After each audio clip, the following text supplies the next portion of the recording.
Yo, what's good YouTube? ZAMCRO here, aka Scoot, back with the Pokemon Battle Federation, and we've got the quarterfinals. We made it to the playoffs after having a little rough patch there towards the beginning of the season.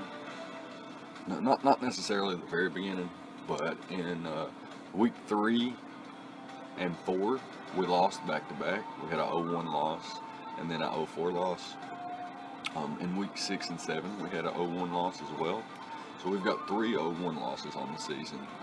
Very much could have, with a few different rolls here and there, could have been 1-0s in our favor, which is a little bit unfortunate if you think about it, looking back on a 7-4 season. A little bit unfortunate, but the good news is that we are on a 4-game win streak. Since our last defeat, which was actually at the hands of the Minnesota Shinx. So we've won 4 straight, even knocking off the Montreal Infernos, who were previously undefeated. So we finished the season strong, and here we are in playoffs facing off against the last team to defeat us. So that's pretty hot, nice little storyline there, I suppose. So my opponent has, as you see on screen, the Mega Gallade, Hydreigon, Tangrowth, Florges, Thundurus Therian, Empoleon, Fortress, Blacephalon, Rhydon, Miltank, and the Avalugg. So last time, Mega Gallade and Blacephalon were pretty problematic. He brought an Assault Vest Tangrowth and an Assault Vest Hydreigon, which were also pretty problematic. Tangrowth able to get some big damage off of my Coco, which, you know, proved to be a huge nuisance later on in the game. So there was a few different ways that I went to approach this match. First off, the last time we played, my opponent did bring the Blacephalon, Thundurus Therian, Tangrowth, Mega Gallade, Hydreigon, and Miltank, where, like I mentioned, he brought 2 Assault Vest variants in Tangrowth and Hydreigon. He had a Z-move Thundurus Therian and a Specs Blacephalon, and all that combined really opened up holes for Mega Gallade and allowed Mega Gallade to do a lot of damage. So Miltank was his rocker and one of his main forms of defense, along with Tangrowth. So I'm not sure if he's going to go in a similar route, but there's a possibility of that. However, my opponent does have other threats that can get up rocks, such as Fortress, Empoleon, and Rhydon. Specifically Rhydon, as a rock polish that's very nice versus my squad, once he could weaken things like Swampert and Ferrothorn. Like a dual stab rock polish, or even double dance Rhydon. It's hard to pull off because of its defensive typing, but yeah, I think an offensive Rhydon is probably the best set in draft format. Last time my opponent did not opt to bring Florges or Empoleon, which really opened up holes for Kieran Black versus the team he brought specifically. Speaking of Kieran Black, my squad is Coco, Kieran Black, Mega Heracross, Nidoqueen, Ferrothorn, Swampert, Mesprit, Mismagius, Silvally, Alomomola, and the Entei, as you can see on screen. Our Z-move users are Coco and Mismagius, where our opponents are Thundurus Therian and Avalugg. And last time we brought a 4 attacks Tapu Koko with an Expert Belt so that we could just hit everything on his squad. We brought a Life Orb Rouge to Kieran Black with Ice Beam for his entire squad, and then Fusion Bolt and Iron Head for the Empoleon and Florges respectively. We brought a sub 3 attacks Mega Heracross. It really could have put in work. It actually did put in work last match as well. We brought a defensive, or kind of a mixed defense Nidoqueen with Stealth Rocks, I believe, and a mixed defense Swampert with Mirror Coat and Counter. So kind of wacky, a little bit wacky last time. And we brought Silvally Electric to, you know, semi-check a Thundurus Therian, which ended up not being as big as a threat to my squad naturally. So definitely decided to approach this match a little bit differently. Like I mentioned, my opponent's Z-move users, Thundurus Therian being the big one. It's a really big problem. My opponent has really solid hazard control with 4 Mons with Defog and Empoleon, Florges, Hydreigon, and Thunderous Therian, and he's got 2 Rapid Spinners in Apollo and Fortress, as well as being able to set up Spikes and Toxic Spikes and Stealth Rocks with 1 Pokemon alone in Fortress, and then Stealth Rocks on Empoleon, Miltank, and Rhydon. So that's really problematic. I don't have near that kind of support. I do have, somewhat support, but I'm not that well at removing hazards, with Savali and Coco being my only defoggers. However, I do have Spikes and Stealth Rocks and Ferrothorn, Stealth Rocks and Toxic Spikes and Middle Queen, and Rocks on Mesprit and Swampert. So I'm not that far behind, but his removal is a little bit more widespread in my opinion. And then he's got annoying things like Heal Bell and Aromatherapy on Florges and Miltank. I've only got Heal Bell on Miss Magius. In most cases, I wouldn't be running Heal Bell on Miss Magius. And my Wish Passer being only Alamomola, which is really fat wishes, but it could be set up fodder for a lot of his squad. And then he's got solid Wish Passers in Florges and Mega Gallade. So that being said, I don't think our priority is too overwhelming in either side. So I'm not really going to talk about our priorities and things like that. Priority attack moves, not like priority of the game or anything like that. Anyways, we brought Tapu Koko with a modest nature, similar to the last Koko we brought in terms of its speed investment, just outpacing the Mega Gallade and everything under, which is his entire squad, bar Choice Scarf users, setting at 351 speed. We have U-turn, expecting things like Rhydon or Tangrowth to come in. We'll just U-turn out on those from now on instead of trying to take them out. U-turn out into things like Kieran Black and Mega Heracross really applies a lot more pressure than Koko itself, as outside of electric terrain. Offensively, Koko's really not that amazing. So we've got U-turn, Thunderbolt, and Dazzling Gleam with the Twinkle Tackle, with the Fairy MZ. So after a few turns of Rocks and Dazzling Gleam and U-turn damage and things like that, Rhydon could eventually be in range of Twinkle Tackle. Same thing for Tangrowth and Thunderous Therian, and potentially even Miltank. And our last move is going to be Roost. So we have 184 HP EVs with a lot more special attack investment. This guarantees that the Mega Gallade always drops to Twinkle Tackle and is always 2-hit KO'd by Dazzling Gleam. So, that being said, next up we have Kieran Black, which last time my opponent mentioned that a Choice Scarf variant would be problematic for his team. I assume that he just understands that with one click of Ironhead, Florges, is eliminated. So, I assume he's not going to bring Florges in the rematch, so I actually decided to bring the Choice Scarf Kieran in this match with a Naughty Nature, which is an attack boosting nature with, I believe, a defense lowering stat, I believe. I could be wrong on that. It could be special defense that's lowered, but I think it's defense. We have 248 attack EVs. This is the highest attack Kieran Black has ran all season, and the idea is to spam Outrage in the late game. So with a Choice Scarf, we outpace up to the Mega Gallade, which is good for us. And I'm not sure if I actually did run enough. I may or may not have for a Double Dance Rhydon, or not, excuse me, or just a Rock Polish Rhydon. I may have enough speed to outpace that as well. I'm not sure. I would have to double check that. And we have enough special attack investment to always 2-hit KO Hydreigon, Tangrowth, Thunderous Therian drops automatically, and the Rhydon. And then 136 HP EVs gives us the most bulk possible after we spread our attack and special attack investment. So we've got Outrage, Ice Beam, and then we've got the Iron Head for the Florges and the Fusion Bolt for the Empoleon if he decides to bring those.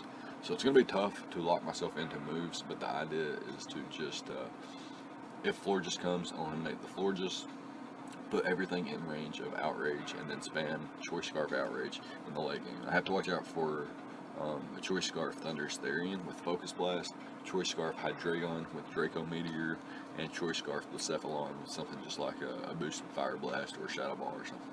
So, that being said, our next Pokemon, third in line, is going to be the Mega Heracross with an Adamant Nature and only 56 attack EVs, Close Combat, Pin Missile, and Rock Blast, OHKO, or 2-hit KO everything on my opponent's squad, not named Florges. a max HP, max defense Florges can actually take any 2 hits from my Mega Heracross, and our last move being substitute, so that we can sub up on things like Fortress, Rhydon, Miltank, Avalugg, even things like that. Forcing switches and setting up a sub is really nice, as we can then net not only 1 but potentially 2 knockouts. We've got max HP and 148 special defense EVs. Allows us to take hits from things like Tangrowth, if it's running like Hidden Power Flying or Hidden Power Fire. Hydreigon can't 2-hit KO us with Draco Meteor, and Florges doesn't knock us out from full with Moonblast, which is really cool. It's actually awesome. It's not just really cool, it's awesome. And then things like Empoleon can't really break her sub with Flash Cannon, or I guess Scald could break her sub, but you know, then he has to take close combat anyway, and we eliminate, you know, a nuisance to Kieran Black, and I guess potentially other Pokemon such as Mesprit and things like that, as I don't have anything on my Mesprit for the Empoleon either. So yeah, Mega Heracross is a huge threat offensively. If I get a sub up, it's pretty much I'm going to grab at least 1, maybe 2 knockouts, which is really nice for me. Next up we have Nidoqueen, which is a Toxic Spikes variant, but it's absolutely fully offensive with a modest nature, max special attack, and a life orb. This thing is going to 2-hit KO and OHKO everything on my opponent's squad. I have Earth Power, Sludge Wave, and Flamethrower. Earth Power and Sludge Wave hits the majority of his squad. Flamethrower hits the Fortress for super effective damage, which is really nice for me.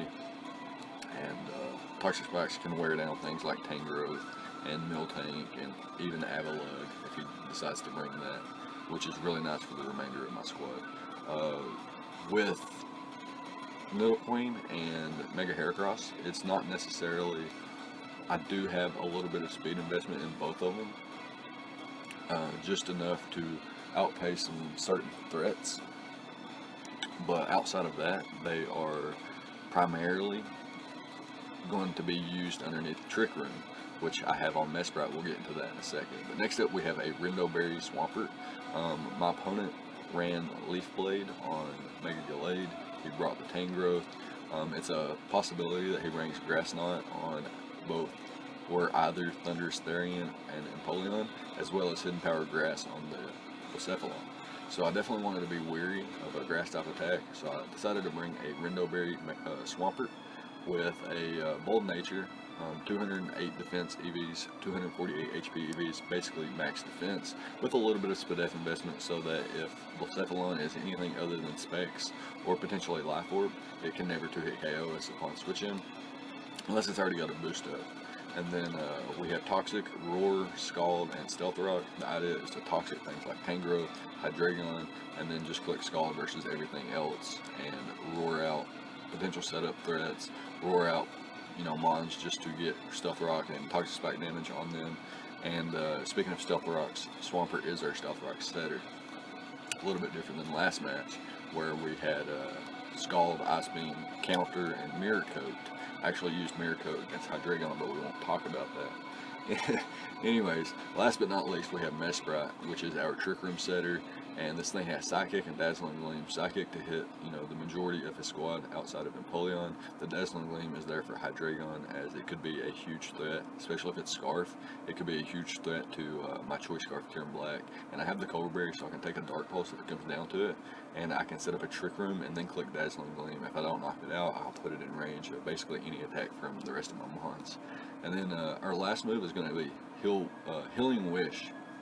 So things like Nidoqueen, Mega Heracross, Kieran, Coco, even Swampert, if any of these Mons get weakened to the point where they're still at really good win condition, I can always Trick Room up with my Mesprit and then click Healing Wish into any of those Pokemon.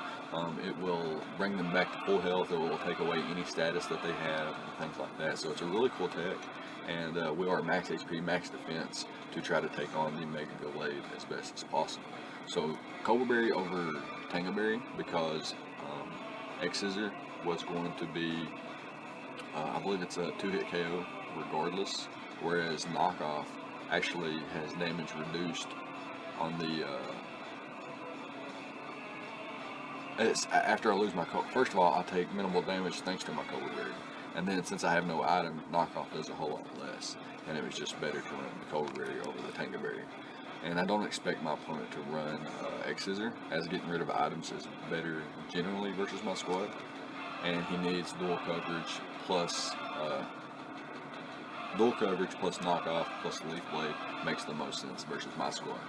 But yeah, that's going to be it. It's going to be it for the squad, and we can go ahead and hop into the replay and see how the battle goes. So we'll go ahead and get right into that.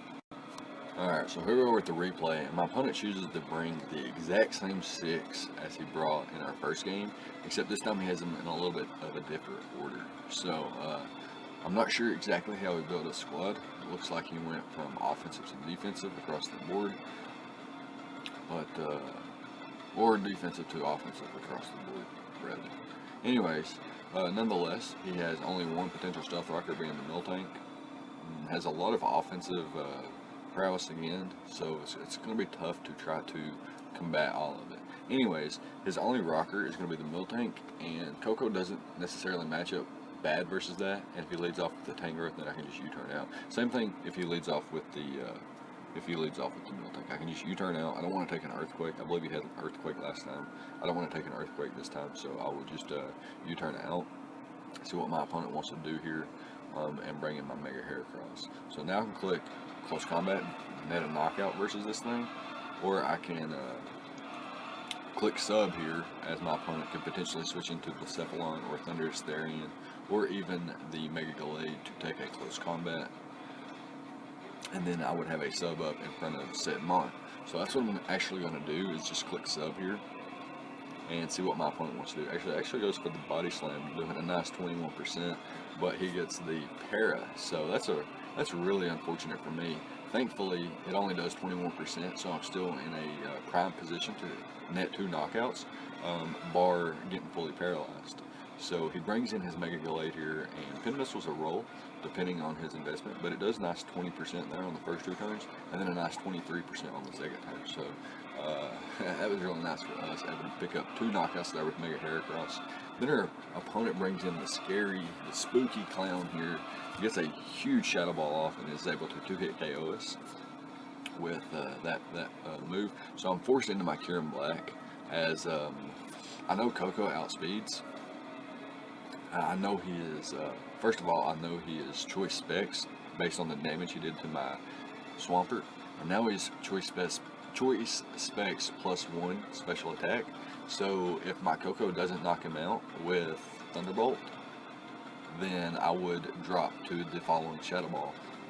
Nidoqueen at Specs +1, I'm not bulky enough this time around to take it. Last time I was able to go into my Nidoqueen and comfortably eat up a +1 Specs Shadow Ball. Well, not comfortably, I lived on like less than 15%, but I was able to knock him out in return. This time, I know that Thunderbolt's a roll with Coco, and my Z move is the Fairy MZ, so it wouldn't knock out either. So I don't want to risk a roll here. I'm going to go hard into my Kyurem Black and click the Outrage. So either I can potentially do a lot of damage here with Outrage, knock out the Blacephalon, knock out potentially Kyurem or Tangrowth, definitely the Hydreigon if it's not Scarf. But if he is Choice Scarf Hydreigon, I know he'll bring it in on the following turn.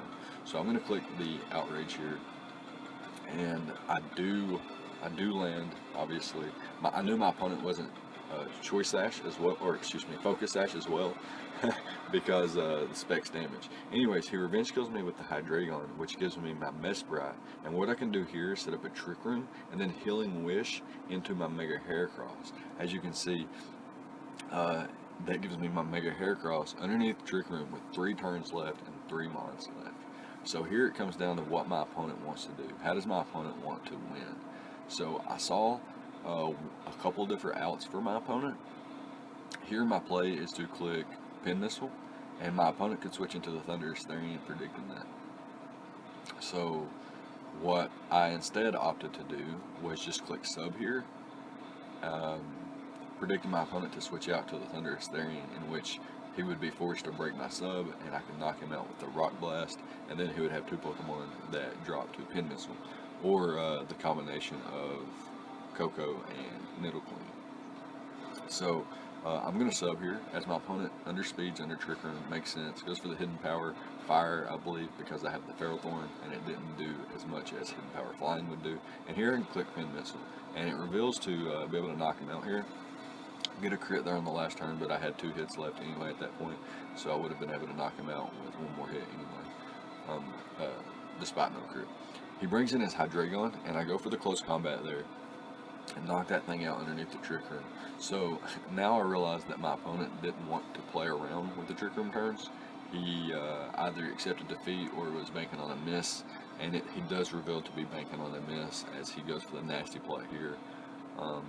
And it makes sense because differential doesn't matter in the playoffs. And I'm able to land the Rock Blast there and pick up another knockout, giving Mega Heracross, what, how many knockouts that match? 5 knockouts that match. Wow, that's impressive. But yeah, that's going to be a good game to Munchlaxus, aka Snorlaxus, aka Corey, aka coach of the Minnesota Shinx. So yeah, really phenomenal season, my man. You played lights out all season, and it feels really nice to come back and get that win back. That, where we lost earlier in the season. Again, good game. I guess I can't say good luck for the rest of the season since the season is over now. But yeah, let me know what you guys thought, the viewers. Corey, if you're watching, let me know what you guys thought. I have my pace bin in the description below as well, so you can check out my squad, import it or whatever, check it out, look at it more in depth, things like that. But yeah, that's going to be it. So let me know what you guys thought. Leave a like, comment, and subscribe, all the good stuff. And I'll see you guys next time. Thank you for watching.